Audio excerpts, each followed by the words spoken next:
Ao vivo! Live da hora nona! Hoje, com o pastor Henrique Romero, top das galáxias. Cadê você, Henrique? Henrique! Olá, sejam bem-vindos. Vamos aguardar aí a chegada do pastor Henrique Romero.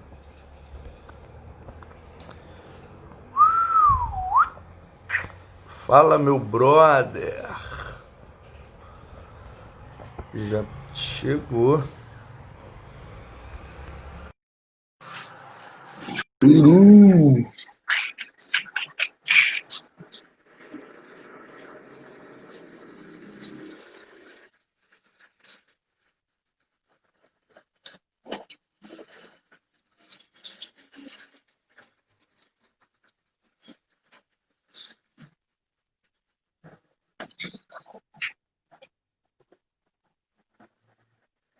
E acho que deu ruim, hein? Deu ruim na internet aí, eu acho. Essa chuvinha na internet. Fala, Kaique, Alexandre, tudo bem com vocês? Como estamos? Como estamos? Como estamos? Vocês estão bem? Fala, Pedrinho. Esperando essa galera boa chegar aí.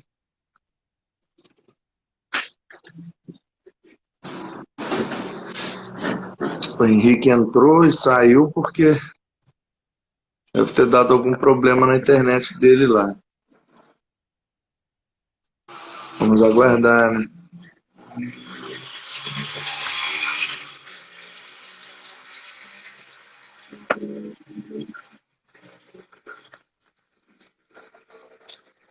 E aí, pessoal? Jojo, Fê, Pedro, Helena. Boa noite para vocês. Estamos aguardando o pastor Henrique Romero. Ele chegou, entrou, mas acho que caiu, deu algum problema na internet dele lá. Vamos aguardar mais um pouquinho, ver o que está acontecendo.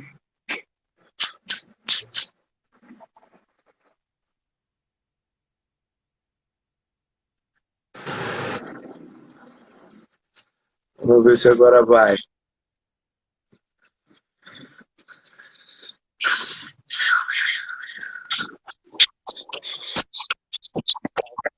Aê.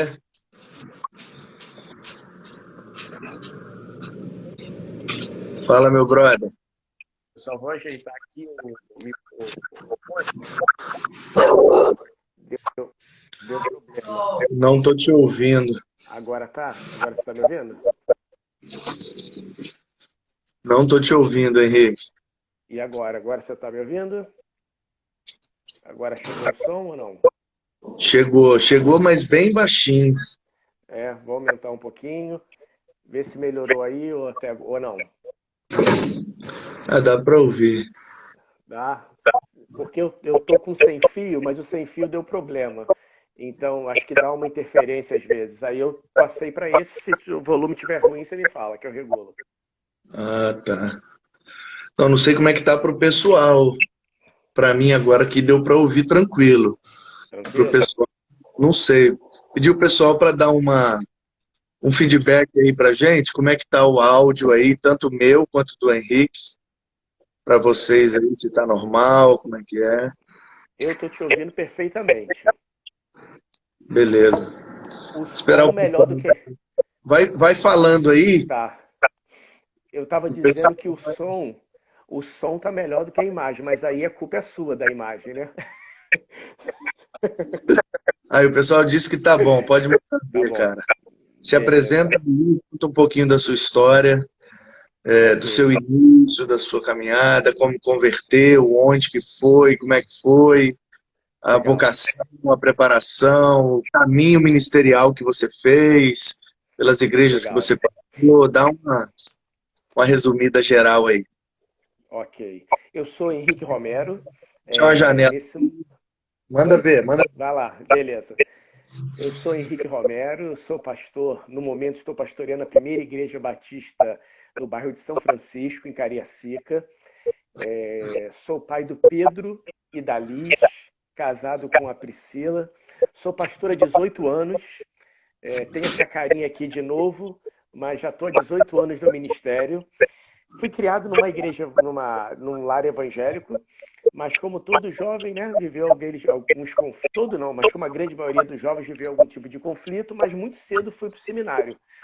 Fui para o seminário com 18 anos, me formei com 22, e o interessante sobre a minha trajetória ministerial, se é que a gente pode chamar ministério e trajetória, essas palavras combinam, mas essa minha trajetória ministerial eu fiz um caminho inverso de muitos pastores. Muitos pastores que já pastorearam juventude começam como pastor de jovens e depois vão para pastoreio titular. Eu fiz o contrário. Eu comecei como pastor titular e depois fui para pastor de jovens. Meu primeiro ministério foi lá em Aracruz, em Barra do Riacho, a primeira igreja batista em Barra do Riacho. Fiquei lá por volta de 4 anos e meio para 5 anos. E depois, e lá aconteceu o seguinte, a igreja acabou com uma quantidade muito grande de jovens da comunidade chegando. Quem conhece Barra do Riacho sabe que não é um local muito grande, é um distrito de Aracruz, e uma comunidade muito pequena, e acabou muitos jovens indo para a igreja. E aquilo começou a me dar um estalo sobre um ministério mais específico com juventude. Até que então eu recebo um convite da PIB de Cachoeiro para ser pastor de jovens. Então eu saio de pastor titular e vou para pastor de jovens. Faço o caminho inverso da maioria, né? A maioria começa com pastor de jovens e vai para o titular. E aí eu fui para pastor de jovens na PIB de Cachoeiro, fico por mais 4 anos e meio e vou para o Meier. E aí vou para o Meier também para ser pastor de jovens. Trabalho com o Purim, que já fez uma live aqui com você. Fico com o Purim 1 ano.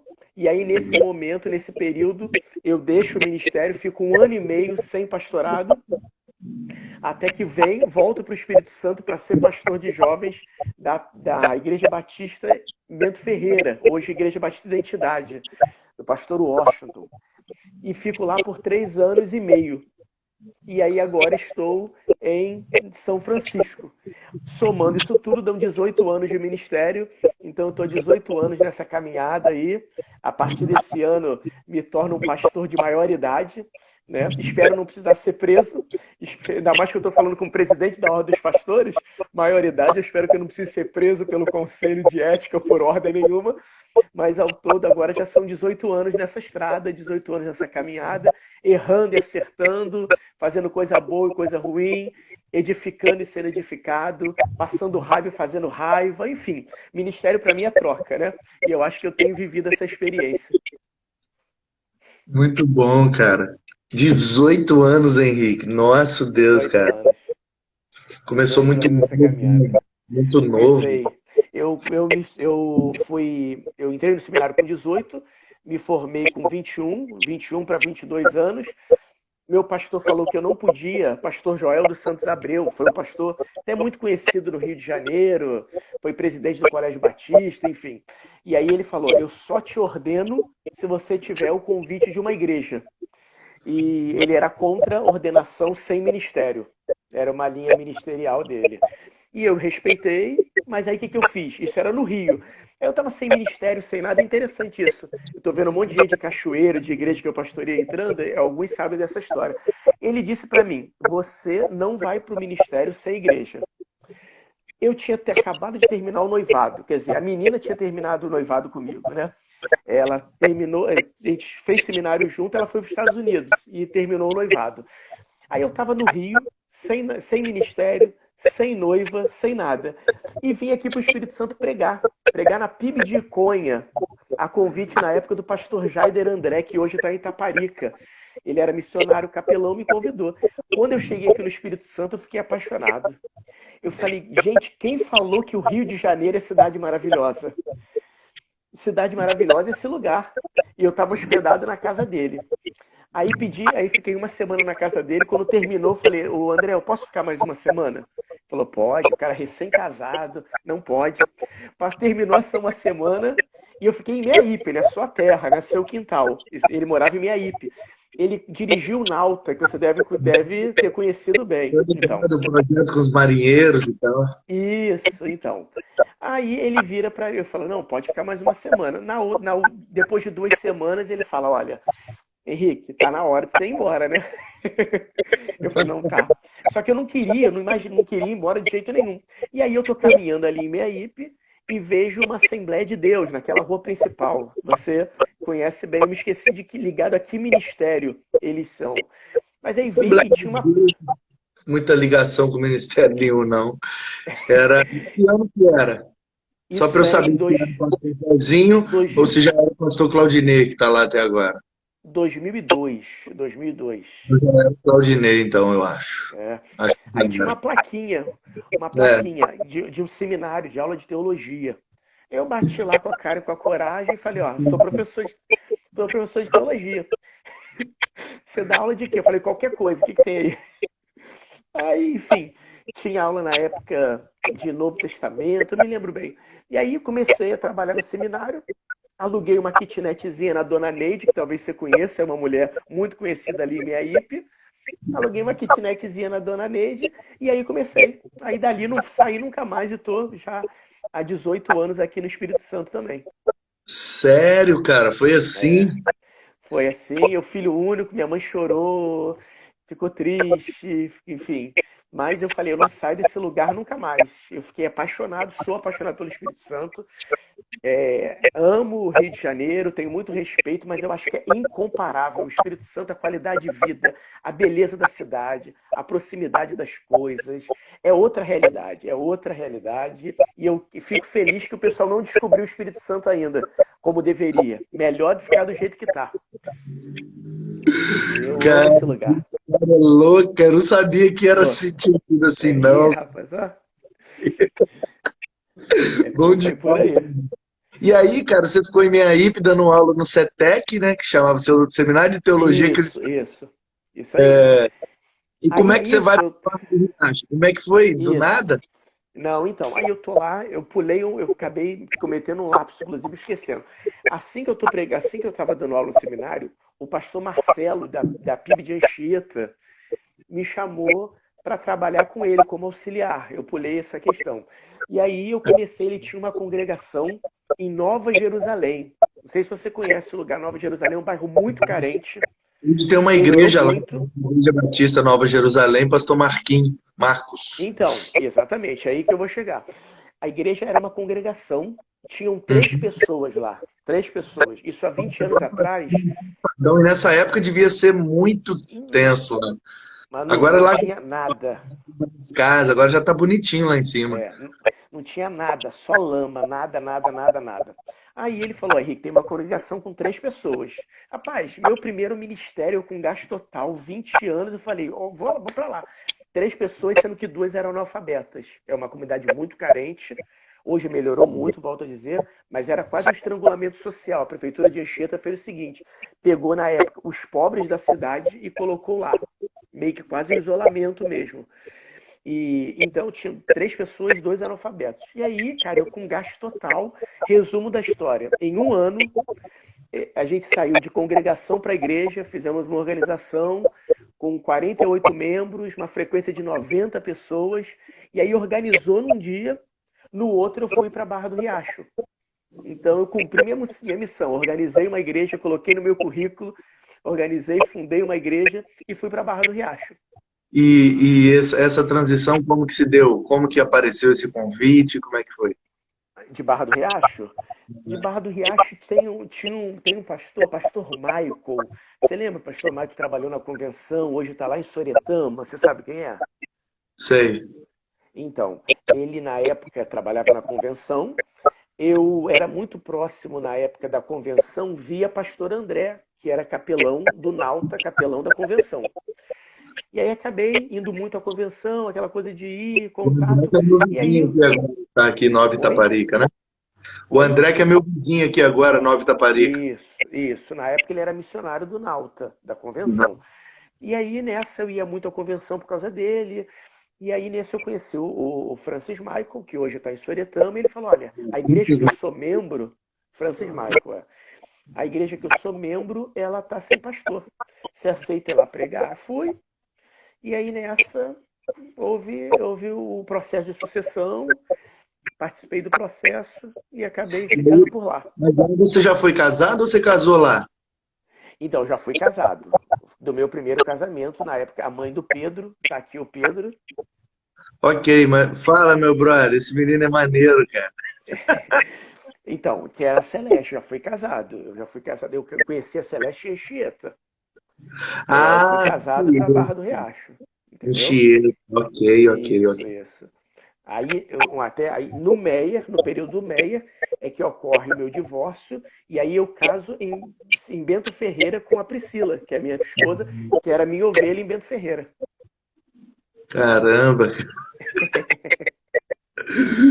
boa história, né, cara? Mas é isso Muita, mesmo, muita, uma história, né? Cada um tem a muita, sua. E muita. essa é a beleza da vida, que Sim, apesar da sim, gente dividir o mesmo espaço em termos de sociedade, às vezes até de igreja, até de casa, a gente mora na mesma casa às vezes e vive histórias completamente diferentes. Muito legal sim, isso. sim. A minha história foi, por isso que eu falei, assim, esses 18 anos, eu acho que eu já vivi, assim, muito intensamente. Trocas de ministérios, realidades múltiplas. Eu fui desde uma congregação com 3 pessoas até a PIB de Cachoeira, ou PIB, que é uma igreja aqui para os moldes do Espírito Santo, uma igreja até tida como elitizada, carrega um rótulo que não é. A igreja do Meyer, que é uma igreja muito, aí sim, né, no Rio é tida como uma igreja elitizada. Então, acho que eu vivenciei muitas realidades, muitas, assim. Barra do Riacho, que é uma igreja de médio porte, Meyer, uma igreja de grande porte, pastorado de jovens, pastorado titular. Eu acho que isso para mim me fez muito bem, mas sem sombra de dúvida e sem demagogia, a minha grande escola foi a congregação com 3 pessoas. Foi ali que eu fui realmente moldado. Pô, eu me Eu lembro que também tenho uma congregação com 3 pessoas, lá em então, Condates, sim, atrás então do Rio, você lá. deve. Você sabe a minha realidade. Eu me lembro, eu nunca vou esquecer desse dia. Eu tinha uma bicicletinha e aí eu tinha que ir para Nova Jerusalém. É uma estrada enorme, é um retão, só lama. E eu ia pedalando, a lama ia toda nas minhas costas. Eu chegava na igreja todo sujo de lama nas costas. Rapaz, muita história. Aí eu comprei minha primeira motinha lá e assim foi. Mas assim, é um tempo bom. Eu acho que e digo o seguinte, não é crítica, é constatação. Eu vejo uma realidade hoje que nós vivenciamos de ministério e de vivência do povo enquanto membresia. Essa história de igrejinha no meio da lama, retiro em colégio, que tem um misto de saudosismo, mas também tem muita beleza. Muita galera de hoje não faz ideia que o protestantismo, que o evangelho já vivenciou essas realidades, cara, né? Em, Nossa, Deus, cara. né? Andava só Em de ter... Kombi, né? Essa realidade era É, Kombi. isso Para aí. onde fosse, viagem, intercâmbio, a igreja é 500 quilômetros, aguentava todo mundo 2, 3 Kombi. E aquela... É isso aí. Não, e aquela coisa, a Kombi da era da igreja, né, com uma certa estrutura e tal, porque a Kombi, o lance era aquele busão brabo, e a gente vê hoje, eu entendo, Os eu ônibus dialogo com essa. foi aposentado, foi o ônibus de linha, É, por 20 anos, aposentaram aquelas poltronas de plástico dura, e aquilo, o motorista com folga aqui no volante, exatamente, cara. E assim, eu não invalido, e assim, eu não quero dar uma de velho, de saudosista, invalidar, a galera, porque que bom, a igreja foi dialogando com os contextos sociais, com as realidades, mas às vezes eu confesso que na minha humanidade ministerial eu tenho vontade de pegar uma galera e levar de novo para essa realidade, porque o cara assim, passa uns dois baixar a anos. bola, Isso é verdade. exatamente, assim, cara, baixa a bola, vamos ver um pouquinho como é que era, assim, gente, será que a gente não tá reclamando um pouco de barriga cheia? Será que a gente não tá, assim, não dialogando com realidades múltiplas? Porque o evangelho hoje, Reclama, eu falo, cara, Minha mãe trabalhava, como ela mesma dizia. Ela dizia, eu trabalho igual um burro de carga. Cara, minha mãe, mãe solteira, cara, com filhos e cada filho de um pai, e cada pai pior do que o outro. Cara, a gente morava no Morro do Cristo, em Itaperuna, cara, lá em cima, naquele Aham. escadão, Cristo Redentor, Cara, lá eu na. conheço, cara. Sério? Você Morei morava lá em cima? lá em Caramba. cima, na última casa. O André tá falando assim, passou da Igreja da Lama para ser pastor do André. Que evolução. É, rapaz, tá vendo como é que Deus honra? O Andrezinho Grupira, né? Isso, gente boa demais. Gente boa Aí demais. eu lembro que minha mãe, minha mãe trabalhava 3 turnos, brother. Minha mãe era professora antes do Brizola, no Rio de Janeiro. Uhum. Porque a educação no Rio, pós-Brizola, já é melhor. O professor, minha Sim, mãe, sim. lembro dela soltando uma caixa de foguete, cara. Minha mãe comprou uma caixa de foguete, soltou lá em cima no morro. O que que foi, mãe? Ah, porque agora eu vou ganhar um salário mínimo. Com o Porque, Brizola, né? porque o professor Eu no Rio de Janeiro, estudei no. antes do Brizola, meu irmão, ganhava menos de um salário mínimo. Eu Aí minha estudei no mãe, Brizolão. 3 períodos, irmão. Colégio É. Estadual, 2 de maio, em Itaperuna, dava aula na Fafita e dava aula não sei mais aonde, lá de manhã, de tarde e de noite. Saía de casa às 5h30 da manhã e voltava 10h30, 11 horas da noite, todo Sim. dia, de segunda a sexta. E na sexta, ela virava à noite fazendo pão, assando pão integral, e no sábado de manhã ela rodava de 8 ao meio-dia no comércio, vendendo pão caseiro para ajudar na parada. E aí a gente ajudava ela a fazer o pão, a vender o pão, a receber o pão, aquela história. Cara, Cara, ela trabalhava um período para pagar o aluguel, ela trabalhava o outro período para pagar uma moça que ficava com a gente, porque ela ficava fora o dia inteiro, quem ia fazer as uhum, coisas? Eu tinha 6, 8 anos de idade. Meu irmão do meio tinha 4 anos, cara, 3 aninhos, entendeu? nossa, Então ela trabalhava um período para pagar o aluguel, o outro período para pagar a mulher e o outro período para comprar comida. uhum. Não, Três cara, períodos para eu sobreviver, penso o porque seguinte, mano. Eu nada. louvo a Deus, eu louvo a Deus pelos avanços, porque eu acho que o Brasil, como um, né, num rumo natural da sociedade, avançou, tem novas realidades, mas, cara, essas gerações não faz ideia, e olha que nós não Não, somos velhos, né? Do que não. nós Aí passamos. eu ia Rapaz, falar, é isso, que minha mãe trabalhava 3 períodos. A minha esposa é professora hoje, uhum, professora da Prefeitura de Guarapari. Minha mãe era professora do Estado do Rio de Janeiro, sim, concursada com pós-graduação e tal. Cara, 3 períodos. Ela comprou um videocassete para alugar o filme na locadora. Quer dizer, tudo era muito mais caro, muito mais difícil. muito, Ela comprou muito. um videocassete num consórcio, brother. Hoje, os professores faz consórcio para comprar casa, Henrique, para Sim, comprar sim, sim. carro. Um monte de professor hoje aí, não é valorizado como devia, não é Uhum. valorizado como devia. Mas em Mas, comparação com a sim. da minha mãe, quando eu era criança, cara, professor trabalhar 3 períodos hoje em escola estadual ou de prefeitura, ele mora num apartamento top, ele anda num carro novo, um carro mais simples, mas anda num carro, e Uhum. um consórcio e compra um apartamento, Minha Casa Minha Vida, ele paga a prestação do apartamento, do carro, mora num lugar mais ou menos, come direitinho, come pizza, hambúrguer e Netflix na Smart TV, compadre. Uhum. Entendeu? Mas eu acho isso que legal que você falou, de como foi a partir do Brizola. Eu estudei num Brizolão, no que é chamado de CIEP, né? Os É, CIEPs, eu estudei um. E assim, cara, eu acho que a geração atual.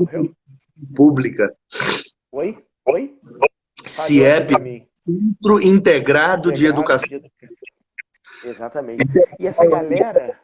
O dia inteiro na escola e ter várias atividades. Brizola Isso. era um gênio, cara. Brizola é sinistro. Pena que a política no Brasil não tem a cultura da continuidade, Sim, né? sim. Ah, eu não vou dar continuidade porque esse projeto é do Brizola, eu vou dar nome pro Brizola, então eu vou É. fazer aqui. Vou- E aí abandonaram o projeto do Brizola, mas era um negócio, cara, muito à frente do tempo, era algo exponencial. E o secretário de educação dele era o Paulo Freire, se eu não me engano, era? Sim, sim, sim, sim. Foi durante um dos mandatos dele, né? Logo o Saudade, primeiro mandato dele. Mas né? eu acho, mano, que é o seguinte, essa galera, e assim, de novo, não é ser saudosista, mas eu acho que essa geração nova não vivenciou algumas situações que nós vivemos. Cara, isso ajudou muito a moldar o meu caráter. Pra Demais. minha mãe era casada, meu pai faleceu, perdemos tudo, é uma história longa, a gente foi vender sacolé. Eu nunca vou esquecer, um dia a gente morava num apartamento muito bom no Rio de Janeiro, na rua Quito, 275. Era um apartamento para época, um apartamento nobre, em frente ao Curtume Carioca, do lado da Assembleia de Deus do Malafaia, coladinho. Enfim, pra época era um baita apartamento. Né? Oi? Na Penha? Isso, isso. Para a época, eram os primeiros apartamentos que começou com piscina, aquela coisa toda e tal. E aí, beleza, eu tô jogando bola com os meninos, só que nesse apartamento a gente conseguiu uma autorização para vender sacolé dentro do condomínio. Teve que pedir ao zelador, autorização, ao zelador não, ao síndico. Sim. Explicamos a situação, que minha mãe tinha falecido, meu pai tinha falecido, enfim, deixou a gente vender sacolé. Mas eu tô jogando bola, demorei um tempão para entrar na minha, eu estava na outra, eu nunca fui bom de futebol, então sempre ficava para outra, sempre ficava nunca era escolhido. Demorou um pouco, eu entrei. Quando eu encostei na bola, um garoto bate na minha costas e fala assim: Henrique, eu quero sacolé de chocolate. Eu virei para ele e falei assim: cara, deixa eu terminar a minha, que daqui a pouco eu vou lá para você e compro. Ele virou para mim. A gente sabe que por isso que a gente lembra que a gente nasceu no pecado, né? Desde moleque nós já somos pecadores. A Bíblia coloca isso na nossa cara. Ele olha para mim e fala assim: você quer passar fome, cara? Caraca. Vai lá comprar agora o sacolé para mim. Manu, cara, eu parei na hora, peguei o dinheiro, fui, subi nem de elevador, subi de escada, chorando todos os andares. Peguei o sacolé, eu entreguei na mão dele. Ele, aparentemente, ele me fez mal, não desejo isso pra ninguém, mas ao mesmo tempo ele não sabe o como ele me fez bem, o como isso me forjou, o como isso me moldou, o como isso me embruteceu para algumas situações, me criou carcaça. Sabe? Essa é uma das histórias de outras. Então eu acho que assim, quando eu vejo o meu filho aqui do lado, o Pedro, com o iPhone na mão, acabou antes de entrar, estava aqui escolhendo um pigentezinho e tal. Eu fico, cara, essa geração não tem noção, cara, não tem noção do que nós passamos. E eu acho que falta isso um pouco. Falta. Eu acho que ela tem que puxar um pouco a corda, porque. A galera fala assim de racismo, dessas coisas e tal, e eu compreendo. Eu sofri muito na pele, cara. A galera acha que não, mas existe também um racismo meio invertido, entendeu? Porque eu, na escola pública e morando na periferia, eu era praticamente o único loiro da galera, entendeu? Uhum. O único loiro. Inclusive, uma vez minha mãe me deu uma coça, cara. A gente entrou para roubar num quintal de um cara lá, umas maçãs. O cara era promotor, juiz, sei lá o que que ele era. Eu sei que ele tinha uns cachorros Doberman no quintal e a gente arrumou uns remédios que alguém disse lá que se o cachorro comesse daquele remédio ficava, desmaiava, sei lá o quê. A tal da Uhum. bola que eles falavam, da bola pro Aham, cachorro. Bali, aham, tá bom, eu sei qual é. Foi no açougue, cara, pedimos uns pedaços de pelanca lá, o cara arrumou, a gente botou os remédios dentro das pelancas e jogamos no quintal, cara. O Doberman comeu o negócio e caiu babando, matou os cachorros, tudo, cara. E a gente entrou por debaixo da cerca e comemos maçã. Eu nunca comia maçã, cara. Eu comia maçã no Natal, porque minha tia rica vinha passar o Natal na casa da minha avó e trazia maçã, uva, pêssego. Eu não comia isso, não, rapaz. Meu negócio era banana Aham. e goiaba e manga, que eu roubava na beira do rio, do quintal dos outros. E aí, cara, nós entramos no quintal do velho Dilermando, o nome do cara. E os cachorros morreu. E o cara era advogado, mas trabalhava no fórum lá, negócio de promotor, não sei direito, eu era criança. Cara, e eu sei que a gente roubou tudo, cara, uva, maçã, e as maçãs pequenininhas, verdinhas, a gente comeu tudo, com folha, eu e a molecada, assim. E aí, resultado, uma senhora que a gente passou pelo quintal dela para subir o morro para ir para casa do cara, uma senhora ouviu o barulho e olhou. E aí, cara, a galera tudo moreninho, entendeu? De noite. Aí só viu eu, bro. Aí ela falou, ó, era um monte, mas eu vi que tinha um loirinho no meio. Pô, quem é o loirinho da parada? É o Manu, velho, o filho da Jô. E aí, meu irmão, o negócio ficou esquisito, eles queriam me mandar pra Febem na época, Febem chamava, porque matou os cachorros do cara, o cara ficou bolado, não sei o quê, eu já tinha batido num menino que era filho de um polícia, e era tenso. E aí, eu Uhum. lembro que minha mãe me pegou, me deu uma coça, cara. Bateu pra caramba com cabo de vassoura, com fio de antena, tudo que tinha na reta. E eu achei que eu tava apanhando porque eu tinha entrado no quintal do cara. Uhum. Era também, mas do meio da coça pra frente, minha mãe gritava assim, ó, você é burro, e batia. Pá! Nem pra botar um boné nessa cabeça. Pá! Você é um burro. Você não sabe que só você, só tem você de loiro aqui, rapaz. E aí, cara, eu ia pra escola, escola pública, periferia, galera, maioria. Cara, eu era o único loiro da escola e o único branco da minha sala. Aí, resultado, eu era Xuxinha, macarrão sem molho, eu era verme, lombriga, transparente, fantasminha, bicho de goiaba, leite azedo, cara, um monte de apelido, um monte de zoeira e o bicho pegava, meu irmão. Então, Eu acho assim, que a geração atual, ela não vivenciou, ela não vivencia. Eu acho saudável, eu acho que a gente criou redes de proteção, vivências outras que limitam e que barram essa realidade. E que bom.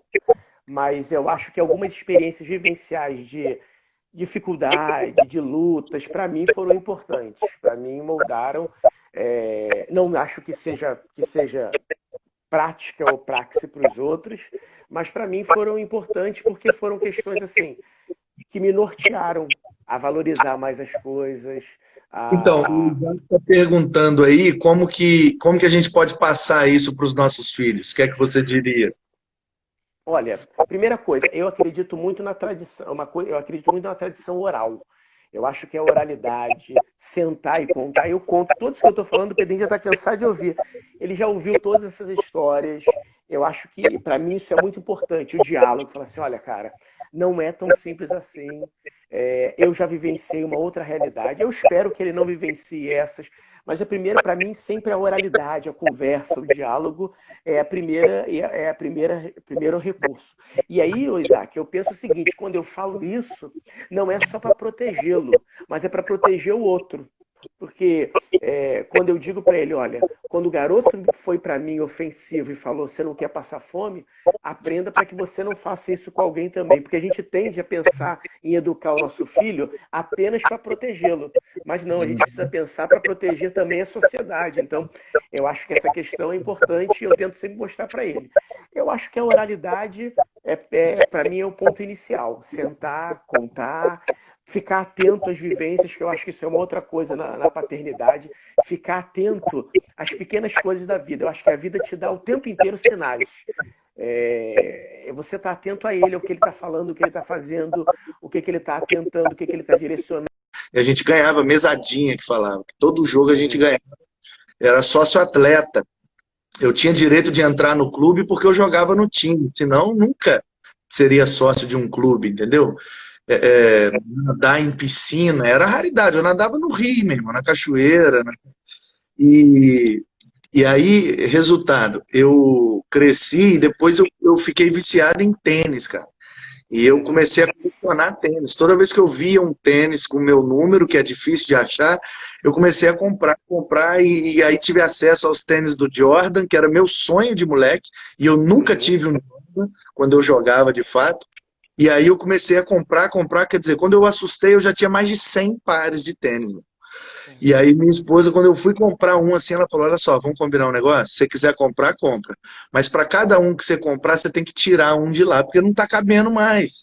Uma sapateira, um armário, vai botando e vai botando, não tem mais onde colocar. Tem os tênis 46, tudo grandão, Quer gigante. dizer, não vai problema, não podia dar para quem, né? Quem usa 46? E aí, cara, eu disparei a comprar, e aí eu fui elaborando isso, entendeu? E um dia, cara, eu assim, por conta própria, estudando e observando o ser humano, aconselhando. A dinâmica do ministério está ensinando muito pra gente. E aí eu Sim. me conscientizei, falei, cara, eu não preciso ter todos os tênis, velho, para com isso, para que isso? Eu já tenho condição de comprar, mas no início a gente não entende o porquê da gente estar fazendo, Sim, sim, sim. todo excesso esconde uma falta. É igual o cara que Muito passou legal. fome, moleque, eu vivi algumas experiências complicadas com o negócio de comida, e eu sou traumatizado, cara, com ter vontade de Uhum. comer e não ter o negócio para comer. Meu irmão, sai Sim. da reta, vou me virar para comer, para fazer, para comprar, e eu vou comer tudo que tiver. Eu já comprei, cara, uma vez eu peguei uma bacia, essas bacias de lavar roupa, Aham. limpei direitinho, cara. Cheguei no mercado, quando eu comecei a melhorar de vida um pouquinho, né? Aham. Cheguei no mercado, meu irmão, comprei da Elma Chips, comprei um de cada um Fandangos amarelo, um vermelho, comprei um Doritos, um Baconzito, Cebolitos, não sei o que, né? Comprei um de cada, abri tudo, Henrique, joguei tudo na bacia, brá, Eu sou rica! Só faltou uma... o celular, velho. Primeira coisa que eu fiz quando eu comecei a ganhar dinheiro com skate, primeiro dinheiro que eu ganhei, cara, eu fui lá e comprei um celular, meu irmão, à vista. Porque meu Uhum. tio, o marido dessa minha tia rica que trazia as maçãs, ele era médico e ele veio uma vez passar o Natal com um celular do lado, aqueles tijorola, Aham. Motorolão gigante, e eu achei que era de brinquedo, Natal, né, meu irmão? Pô, ele vai dar Uhum. de brinquedo pra alguém. Ô tio, esse telefone aí de brinquedo, não é de brinquedo não, isso aqui é telefone celular. Eu ligo aqui, pá, mas eu nunca tinha visto telefone sem fio, telefone fixo. O cara chega com Uhum. celular, meu Seu- irmão. Caraca, Isso na hora, quando? Que ano? Isso que cara. ano? 2000, É, 2001, por aí? não, mano, 94, 93, 93 já tinha gente no Brasil com celular? Caramba, eu tive meu primeiro celular com 2001. médico, É. entendeu? Por causa de cirurgia, paciente, não Sim, sei o quê. sim. Era de conta, era caríssimo, caríssimo, caríssimo. Telefone fixo era muito caro, Henrique. O nego Sim, vendia sim, sim, é. telefone para fazer casamento de filho, meu irmão. Sim, sim. Eu me lembro que a minha mãe, quando ficou viúva, ela vendeu a linha telefônica. Era um negócio assim, né? É. E tinha anúncio no jornal, vende-se linha telefônica e tal. Nego investia, comprava várias linhas É, telefônicas para é, alugar dos outros, meu irmão. exatamente. E meu tio chegou, cara. Ele tinha um. Olha só, ele tinha um Monza. A minha Hum, tia, a mulher dele tinha um Del Rey. O Del Rey guia e ele tinha um Monza Classic, o completão. aham. Rapaz, o que que era aquilo? Carro com ar-condicionado, eu nem sabia o que que era ar-condicionado. É, o meu primeiro celular foi com 2001, cara. 2001, eu ganhei 2000, não, 2000. O meu também foi. O meu foi de 99 para 2000. Quando eu cheguei em São Paulo para morar, assinei o Uhum. contrato de patrocínio. Primeiro salário que eu ganhei, fui lá e comprei. Aí já era Nokia, era grandão e tudo. Era Isso, é. Tinha anteninha, puxava a antena o meu. Era aquele modelo que puxava a antena, abria. só tinha Telefônica e ATL na época. ATL, o meu era da ATL. O ATL virou claro. Aham, exatamente, exatamente. Mas eu ia falar para o Isaac, respondendo o Isaac, é o seguinte: além de falar, toda vez que eu posso, eu levo. Eu levei meu filho e minha esposa em todos os lugares que eu vivi, para eles verem o lugar que eu Legal. morei, como é que era a realidade e tal. E além disso, eu também não dou muito mole, não, entendeu, Henrique? Uhum. Assim, ele tem tudo, cara. Ele tá no quarto ali agora com um computador sinistro, com tudo e tal. Mas os periféricos do computador ele comprou com o dinheiro dele. Entendeu? Uhum. Por quê? Porque ele trampa, ele faz o canal da igreja, e aí eu Uhum. dou um dinheiro a ele por mês, e se ele quiser comprar as paradas que ele quer, ele tem que juntar e tem que comprar com o dinheiro dele, entendeu? Uhum. Então, assim, de vez em quando, né, eu quero tal coisa. Não, não vai ter tal coisa agora, não. Na Sim, época da minha mãe, ela não me dava porque ela não tinha. não Na tinha. minha situação, eu dou, não é porque eu não tenho. Graças a Deus, já há um bom tempo eu tenho uma realidade financeira muito saudável, muito equilibrada. Aprendi, até porque eu tinha pouco, então aprendi a viver com pouco. E Uhum. minha mãe, cara, minha mãe me dava aula de economia prática, né? Sim, Minha sim. mãe, Ela dava sem sem saber que saber, estava dando, né? cara, minha mãe guardava, Henrique. Olha que coisa, cara. Rapaz, eu chego a arrepiar, eu fico com vontade de chorar, bicho. Ai, porque meu pai podia ajudar, entendeu? E não fez nada, cara. E minha mãe guardava os sabonetinhos. Você vai usando o sabonete, vai ficando só Uhum. aquele Que fininho, né? finitinho, né? Joga fora, cai no chão, fica lá, a gente nem liga. Minha mãe guardava os fininhos, cara. E ela ia juntando numa sacola, assim, no banheiro.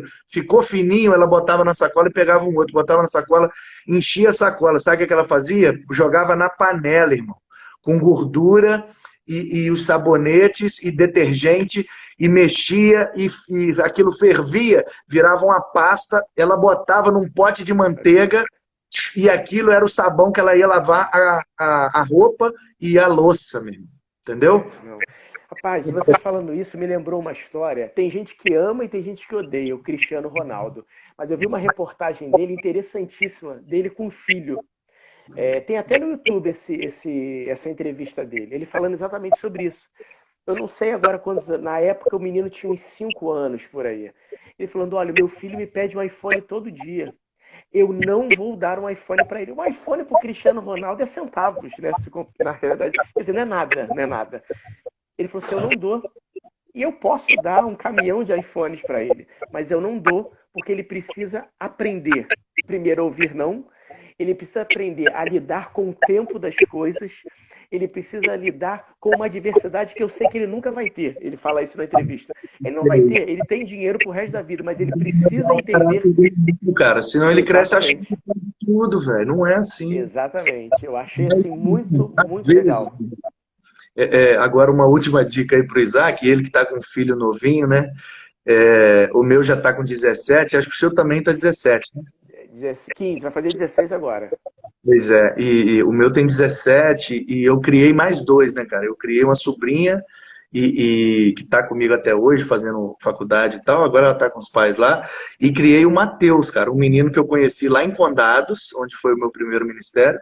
Peguei ele com 7 anos, criei até os 20. E aí ele já saiu fora, trabalhando, namorando, vai que vai, tchau e benção.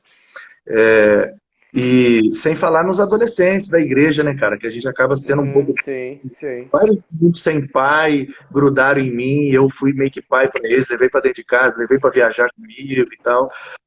Mas uma coisa que eu faço sempre, cara, é o seguinte: do nada, ele tá lá jogando videogame, tá no computador, tá fazendo alguma coisa, do nada eu chego lá e falo: acabou, parou, acabou. Mas por Uhum. quê? Porque acabou, cara, acabou. Desliga e vai ler, vai dormir, vai pra rua, vai. Acabou, não quero mais. Mas por quê? Só pra você saber quem é que manda aqui, velho. Só pra você saber quem é que tá no controle. Entendeu? Não é você, e você tem que aprender a quando dizer que parou, parou. Parou. Porque senão Uhum. o moleque vai crescendo sem saber lidar com a frustração, sem saber lidar com o não. E aí lá na frente, adulto, vai tomar muito não pela cara, vai Uhum. tomar muito não de chefe, de mulher, de patrão, de não sei quem.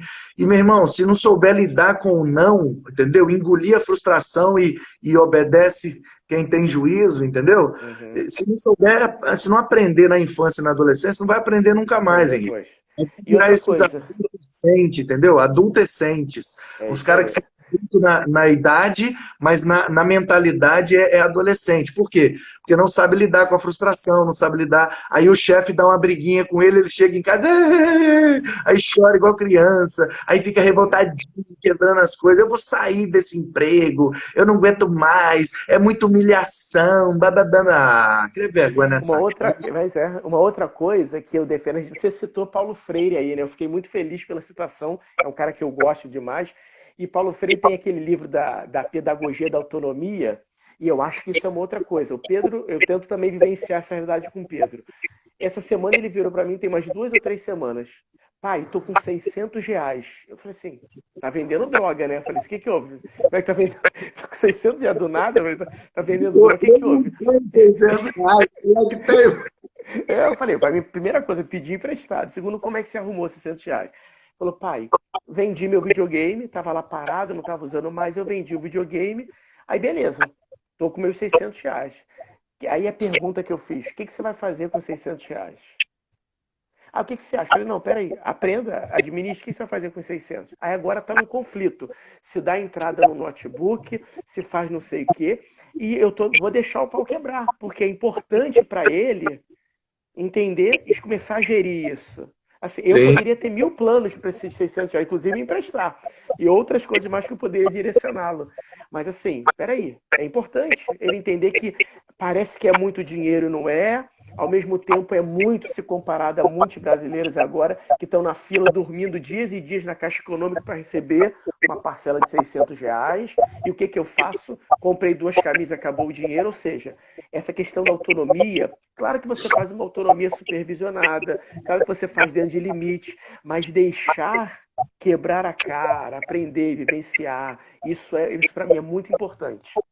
é, é isso mesmo, é isso mesmo. É por aí que a A banda gente toca. chora. Às vezes depois a gente vê e chora escondido, mas deixa o pau quebrar, né? Eu não choro não, já sou mais. Não, rapaz, eu sou um pai, eu sou muito meloso, sou muito meloso, tanto ele quanto com a Liz, né? Eu tenho uma filhinha de 7 meses, então assim, sou meloso numa outra perspectiva, porque ainda é muito bebezinho e tal, mas com ele, que já é uma relação diferente no momento, eu deveria ser até menos.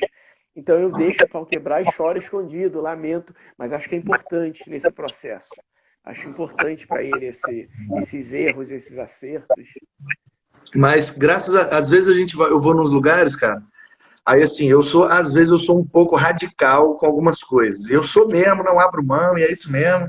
É aquele negócio, a gente acerta, a gente erra, a vida que segue, vamos embora. Mas às vezes eu tô com ele em alguns lugares assim, e eu acho em algumas ocasiões que eu pego um pouco pesado, mas eu faço de propósito, enfim. Minha esposa é o outro lado assim da balança, entendeu? Ela ajuda a dar uma Uhum. equilibrada. Mas o interessante é que o pessoal gosta muito dele, acha ele muito educado, muito tranquilo e tal, e tal, e tal. E as pessoas não sabem que ele é assim exatamente pelo tipo de criação que ele está recebendo. Ele está Sim, sendo sim. moldado para ser desse jeito, entendeu? Não é à toa. E aí, Uhum. uma vez aconteceu um negócio muito interessante. Eu estava lá atrás, há uns 3 anos atrás, 3 anos e meio atrás, eu estava me organizando para fazer umas lives depois do culto de quinta-feira. Uhum. E a galera tá fazendo agora por causa da pandemia, mas lá atrás eu já estava. E aí Tipo, vanguarda. a líder da comunicação aqui da igreja estava no gabinete, ajeitando lá iluminação e tal, e celular, e carregador, tataná. Ela e o Manuzinho ajudando ela, e eu descendo do culto, aquela ideia. Vocês deixam tudo pronto, quando eu descer, já liga o telefone, a gente já faz, papapá, papá. E aí, cara, ele precisava de uma extensão para ligar um negócio lá. Ele abriu a porta do gabinete e foi chamar o zelador da igreja, entendeu? E aí, ô fulano, traz uma extensão aí para mim, vá! Aí eu cheguei, já olhei aquilo, falei, ei, que é isso aí, rapaz? Tá maluco? Não, pai, preciso dar uma extensão para ligar. Não. Primeiro que ele não é seu empregado. E segundo, mesmo se fosse, não é assim que você fala com o cara, não, bicho. Você vai lá e fala com ele, fulano, você poderia conseguir para mim uma extensão assim, assim, assim, por favor? Porque a gente vai precisar usar ali o negócio do meu pai, nananã, nananã. E aí ele vai lá, pega, te dá, e por favor, e depois você devolve e agradece, obrigado. Mano. Você tá maluco, rapaz? Eu, hein? Vai lá e fala com ele direito. Aí ele foi, todo assim, né? E a menina da comunicação ajeitando o negócio quietinha, aí quando eu sentei e comecei a me ajeitar, ela olhou para mim, ela tinha uma certa intimidade com a gente. Ela virou e falou assim: "Ah, pastor, não fala desse jeito com ele não, tadinho, ele é tão bonzinho". Aí eu falei: "É por isso mesmo que ele é Por isso. bonzinho". Eu acho legal isso, mano, porque é o seguinte, tem uma galera aqui que eu sei que tá assistindo que não tem filho ainda, enquanto isso entrou meu primo que já tem um monte, né? Pode dar aula pra gente aqui de paternidade, Silvino. Tem- Mas tem uma galera entrando aqui que não tem filho ainda. Eu acho legal mostrar isso. É o lado eu acho que glamorizam por vezes demais a paternidade, a maternidade, que é belo, que é de Deus, porque é isso que a Bíblia fala que é herança do Senhor, e administrar a herança dá trabalho, né? Por isso que eu sou apaixonado pela precisão das palavras da Bíblia, né? A Bíblia, mesmo quando ela é poética, ela é precisa. Ela fala, ó, filho é herança. Cara, não é à toa que a maioria das empresas, realidade do Brasil, não sei em outros lugares, as empresas do Brasil, a maioria são empresas herdadas, empresas de família, na terceira geração quebram por completo. O cara faz o império, o filho começa a quebrar, na terceira geração vai, porque administrar a herança é muito difícil. Né? E a Bíblia fala, ó, filho é a herança do Senhor. Cara, administrar a herança dá trabalho. Né? A gente vê o lado belo, o lado glamuroso. Todo mundo fala isso, poxa, Henrique, você é um paizão, tá aí. Eu acho que até que eu tenho meus acertos mesmo. Mas é lindo a foto, é lindo. Mas o dia a dia da paternidade não é só glamour, né? Agora eu tô com a Liz. Cara, minha esposa tá assim, coitada, de olheira, cansada, morta. E aí o pessoal vê live das famosas com uma filhinha linda e tal, e 8 da manhã fazendo meditação com o bebê do lado, e aí acha que o mundo que a paternidade é isso. Não é. É choro, suor, lágrima. Não é tão simples assim. É bênção, mas é herança. Herança dá trabalho administrar. É isso aí, cara, verdade. Hein? Falta 5 minutos, cara, para acabar. Na verdade, uns 7 ou 8. E aí, cara, eu tinha tanta coisa para conversar com você sobre as questões assim sociais, políticas e essa questão do racismo, né? Agora que está em alta, e eu sei que você é um pouco militante dessas questões, e eu acho que você teria uma reflexão para contribuir, e pela criação que eu tive, porque assim, eu sou branco só por fora, sabe, Henrique? Eu sou branco só por fora, literalmente mesmo, assim. Às vezes eu não me dou conta de que eu sou branco, tipo, eu conversando com um pastor esses dias, ele negro, mencionando que quando ele chegou na nossa igreja, ele sofreu preconceito. E nem passou pela minha cabeça, porque para mim ele era da mesma cor que eu. Como assim alguém falou da cor dele? Pô, mas eu era dessa cor também e ninguém falou nada? Não, mano, eu sou branco. Mas às vezes eu tenho que me dar conta assim, calma aí, velho, eu sou branco, porque as pessoas se enganam, olham pra mim, pô, o cara é branquinho, o cara é playboy, o cara é isso, meu irmão, eu sou branco só por fora, eu desfilei em escola de samba, eu gosto de pagode, eu gosto de churrasco, eu gosto de um monte de gente, eu falo gritando, eu sou da periferia do morro, irmão, que é favela na veia, e sai da reta, que meu negócio é funk, é rap, entendeu? Eu gosto de tudo que... Então, assim, mas é muito legal essa questão, sabe? Eu não sei se eu posso contribuir, e às vezes eu fico até com medo de falar algumas coisas, e da galera interpretar errado, e o cara é branco falando, ele não pode falar porque ele é branco, enfim. Mas eu queria que você falasse, cara, algumas coisas, mas aí a gente não tem tempo. Então, a gente tem duas opções. Ou a gente marca uma live para outro dia, só para falar disso, ou terminando essa live aqui, eu começo uma outra, e aí se você puder, entendeu? Não sei como é que tá aí, sua dinâmica aí, a gente faria uma outra live, não com 1 hora, mas pelo menos para a gente conseguir tocar nesses assuntos que eu acho muito relevante, não mais, mas também não menos do que o que a gente conversou até agora sobre a questão social, nossa criação e a criação dos nossos filhos, que também é importante para orientar muita gente. Né?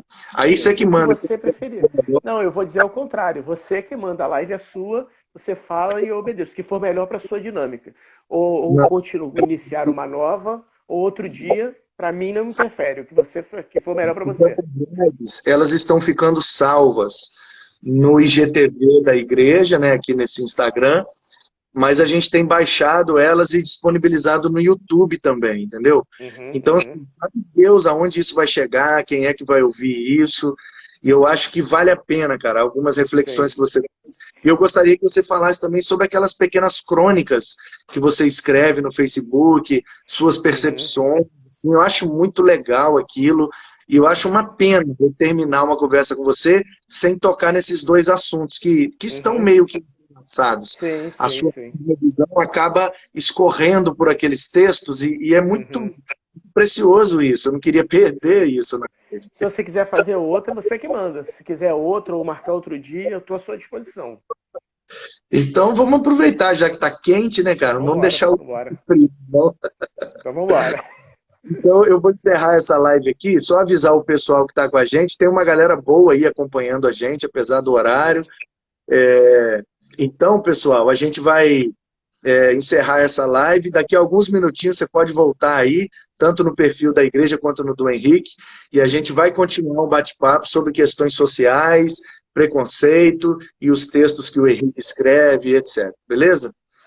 Então, Beleza. a André já está falando que vai ter que ver a parte 2 depois.